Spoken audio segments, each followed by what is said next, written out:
Welcome to Theragope. Feeling stuck in the divorce process or about the divorce overall? In this community, Manzi shares personal tips from personal experiences to help you thrive and live life to the fullest.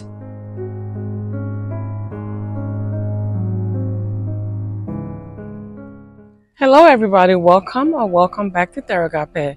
This is a community where I've been talking about the challenges of life in a therapeutic setting with the agape love of God.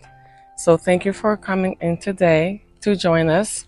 I have been talking about divorce and divorce as a new beginning. Check out the other videos on the letters N-E-W-B-E-G-I. Today I'm doing the first N in the word's beginning. N, no pain, no gain. Sometimes we just say things because we know how to finish a sentence. And unless you're going through something, that can just be something you just say, carelessly even. Oh, no pain, no gain. But for those of us who have gone through a divorce, or for those who are going through a divorce, or whatever the challenge of life you may find yourself in at this time, truly no pain, no gain. It's really a sentence that makes you stop. And you either embrace it for what it is, or it may scare you. At any given point, I hope that this will be a sentence that challenges you, that you won't just be focused on the pain, but you will be focused on the gain as well, that the pain is an indicator or a reminder that we are going somewhere with this thing. As you navigate this divorce process or the reality of the divorce, you realize that what remains the same is that every day brings you opportunities or reasons that require you to make a decision. Make a choice. So some of the decisions are extremely painful, yet after careful consideration, or some of them may be so automatic you know exactly what to do. But the truth is, there is pain required. There is pain in the process. No pain, no gain. Let's say if you weren't going through a divorce process, or you weren't divorced, but you may be struggling with your weight, right? For example, and you've been to the doctor, you've been told that you are pre-diabetic, or sadly, and I'm sorry, maybe you do have diabetes. Now we have to change a lot of things. The way we eat, the way we stress. Hopefully it's you stress and not, the bad stress. But there will be some changes. And so if you have in mind to lose XYZ amount of weight between now and you set the time frame, that will require a lot of discipline. It's going to require commitment on your side, and it will be painful. I know personally, I do try to get in to work out up to 3 times a week. I do 3 times a week daily exercises, but as far as a real workout, I try to get that in also 3 times a week. And for the daily exercises through this program called Hinge Health.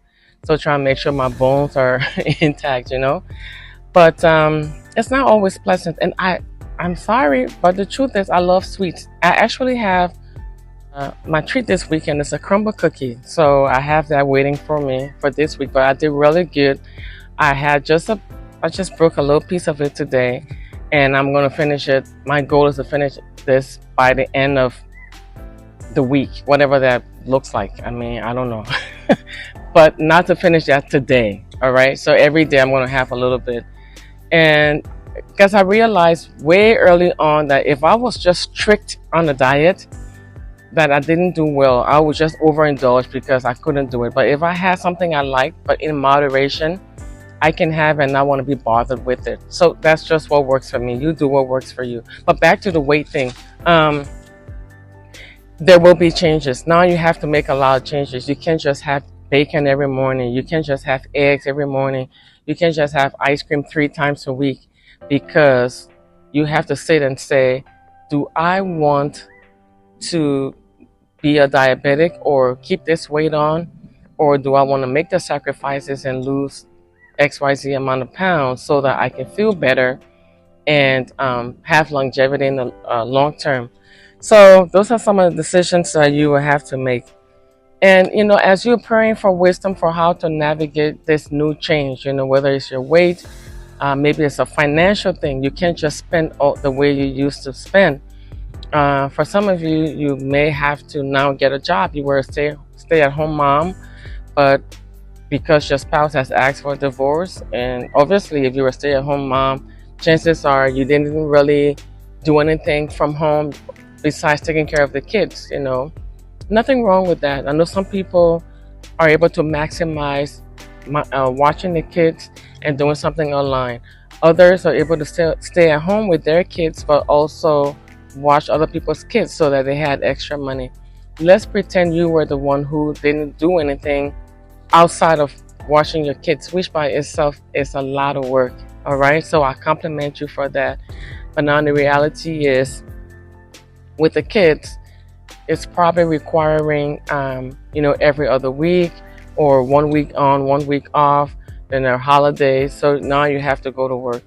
So I want to encourage you that it's going to be painful, because all these years you wanted to be at home with the kids until they were maybe 5 years old or 10 years old, or just to be at home with them.